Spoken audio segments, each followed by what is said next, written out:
तो आज की इस वीडियो में हम बात करने वाले हैं कि किसी भी कंपनी की बैलेंस शीट को कैसे रीड करते हैं। तो पिछली वीडियो में हमने सीखा था कि किसी भी कंपनी का प्रॉफिट एंड लॉस स्टेटमेंट कैसे एनालाइज करते हैं। इस वीडियो में हम सीखेंगे कि किसी भी कंपनी की बैलेंस शीट को कैसे रीड करें। तो चलिए वीडियो करते हैं स्टार्ट।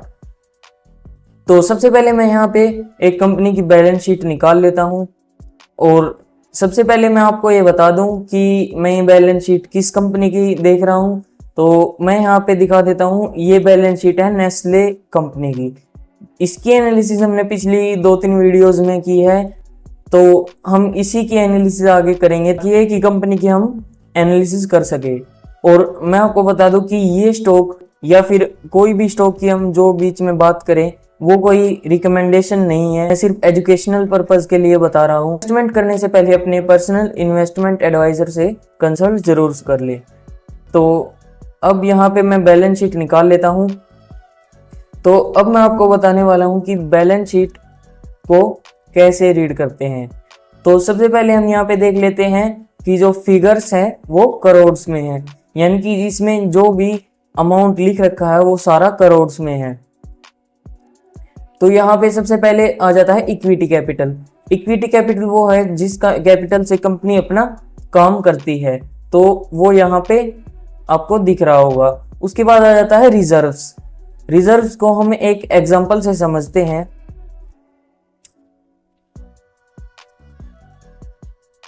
रिजर्व्स में मान लो कि कोई कंपनी है वो 100 रुपये कमाती है, 100 रुपये में से उसके 30 रुपये एक्सपेंसेस निकल जाते हैं,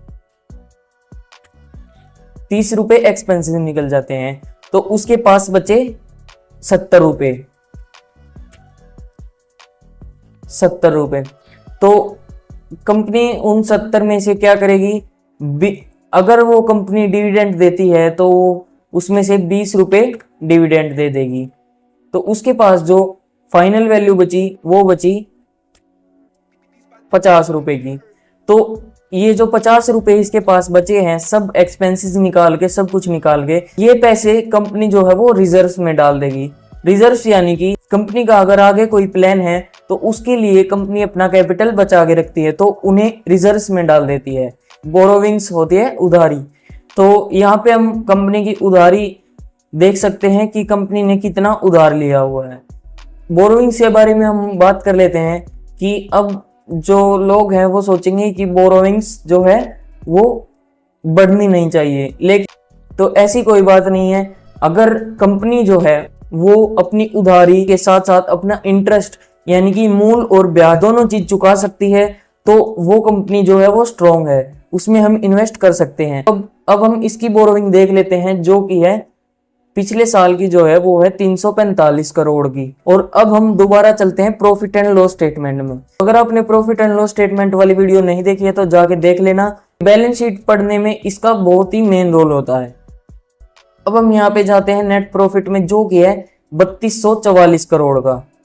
तो 3244 करोड़ का इसका प्रॉफिट है और इसकी बोरोविंग जो है वो है 345 करोड़ की। 345 करोड़ का अगर हम इंटरेस्ट लगाए तो वो कितना बनेगा।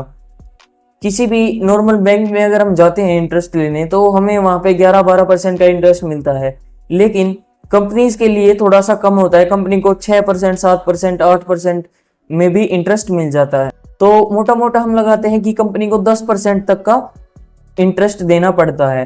तो 345 करोड़ का जो इंटरेस्ट होता है वो हमारा हो गया करीब 34-35 करोड़ रुपए। तो अब हम यहाँ पे प्रॉफिट देख लेते हैं। तो प्रॉफिट है हमारा 3244 करोड़ रुपए। तो इससे हमें पता लगता है कि कंपनी जो है वो अपनी उधारी के साथ साथ उसका ब्याज भी चुका सकती है। इसके बाद हम देख लेते हैं अदर लाइबिलिटीज। अदर लाइबिलिटीज में हमारे पास आ जाते हैं ट्रेड पेएबल्स।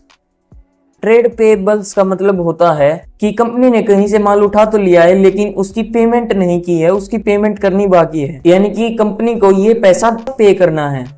तो इसके बाद अदर लाइबिलिटीज आ जाती है और इसके बाद हमारे पास आ जाती है टोटल लाइबिलिटीज। इसके बाद हमारे पास आ जाते हैं फिक्स्ड एसेट्स। फिक्स्ड एसेट्स में हमारे पास बहुत सारी चीजें होती है, जैसे कि यहाँ पे सबसे पहले हो गई लैंड। लैंड यानी कि कंपनी के पास कितनी लैंड है। उसके बाद आ जाती है बिल्डिंग्स, यानी कि कंपनी के पास उसकी कितनी बिल्डिंग्स है। उसके बाद plant, machinery, equipment, computers, furniture, railway siding, vehicle, तो इन सब के बारे में हमें यहाँ पे एसेट्स में पता लगता है। तो उसके बाद आ जाते हैं CWIP। CWIP का मतलब होता है capital work in progress. Capital work in progress में ये होता है कि कंपनी का जो कैपिटल है वो वर्क में चल रहा है, यानी कि कोई नया स्टोर ओपन हो रहा हो, कहीं पे कंस्ट्रक्शन चल रही हो, तो वो हमारे पास आ जाता है CWIP में। तो यहाँ पे ये ज्यादा भी बढ़नी नहीं चाहिए और ज्यादा कम भी नहीं होनी चाहिए। उसके बाद आ जाते हैं इन्वेस्टमेंट में, कंपनी के पास उसकी कितनी इन्वेस्टमेंट है। उसके बाद आ जाते हैं अदर एसेट्स में, इसमें हमारे पास आ जाती है इन्वेंट्रीज। इन्वेंट्रीज यानी कि कंपनी के पास जो माल पड़ा हुआ है, बना बनाया तैयार हुआ। उसके बाद आ जाता है ट्रेड रिसीवेबल्स, यानी कि कंपनी ने अपना जो माल है वो बेच दिया है लेकिन उसका पैसा नहीं आया, उसका पैसा उसे लेना है। तो कंपनी को कोई भी पैसा देना नहीं है, इसमें कस्टमर से पैसे लेने हैं। उसके बाद आ जाता है कैश इक्विवेलेंट्स, जिसमें कि कंपनी के पास उसकी FD वगैरह होती है, जहाँ पे उसकी इन्वेस्टमेंट होती है और वो वहां से कैश निकलवा सकते हैं। उसके बाद आ जाते हैं शॉर्ट टर्म लोन्स। उसके बाद आ जाते हैं अदर एसेट्स। तो यहाँ पे उसके बाद आ जाते हैं टोटल एसेट्स। तो ये होता है कंपनी की बैलेंस शीट में। तो अब हम बात कर लेते हैं कि कंपनी की बैलेंस शीट दिखनी कैसी चाहिए और क्या बढ़ना चाहिए और क्या घटना चाहिए। तो सबसे पहले हम बात कर लेते हैं कि कंपनी के रिजर्व्स जो हैं वो हर साल बढ़ने चाहिए। जैसे कि यहाँ पे 2019 में एक बार यहाँ पे इसके रिजर्व्स कम हुए थे, उसके बाद फिर से बढ़ने शुरू हो गए। उसके बाद हम आ जाते हैं कि कंपनी की बोरोविंग्स उतनी होनी चाहिए जितनी की हैंडल कर सके। तो उसके बाद आ जाती है लायबिलिटीज जो है वो कंपनी की बढ़नी चाहिए। तो इसके बाद आ जाते हैं फिक्स्ड एसेट्स, ये भी हमारे बढ़ने चाहिए। और CWIP जो है वो ना तो ज्यादा बढ़ने चाहिए और ना ज्यादा घटने चाहिए। उसके बाद आ जाती है इन्वेस्टमेंट जो कि बढ़नी चाहिए। उसके बाद एसेट्स आ जाते हैं जो कि बढ़ने चाहिए। तो ये आप बैलेंस शीट में देख सकते हो और किसी भी कंपनी की बैलेंस शीट एनालाइज कर सकते हो।